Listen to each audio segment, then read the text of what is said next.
বাস যাচ্ছে highway road দিয়া, এক লোক উঠছে, কন্ট্রাক্টর কই উঠাবো না, লোকাল যাত্রী নেই না, ড্রাইভার কারে উঠা, 200 টাকা দিলে তো তোর 100 আমার 100। এই জন্য উঠাইছে, এটা উঠাই কয় বার আমার একটু নিম্ন চাপ। কি চাপ?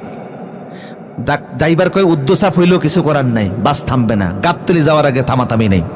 উনি কয় ভাই একটু আগে বিয়ের দাওয়াত খাইয়ে আসছে, যদি মেহরবানি করতেন। ড্রাইভার কয় না সুযোগ নাই, উদ্য চাপ ভাঙ্গে তো আর কয় না, কইছে নিম্ন চাপ। তো নিম্ন চাপ মানে কি ড্রাইভার বুঝতে পারে না, ড্রাইভার মনে করছে বমি টমি করবো আর কি। পলিথিন 4-5টা দিয়ে কয় বাসের পিছনে যা। পিছনে গিয়ে দেখে মাশাল্লাহ পরিবেশ কি সুন্দর, 8-10টা সিট খালি। ভাবলো এখানে আনলোডটা করি, পলিথিনের মধ্যে আনলোড করছে।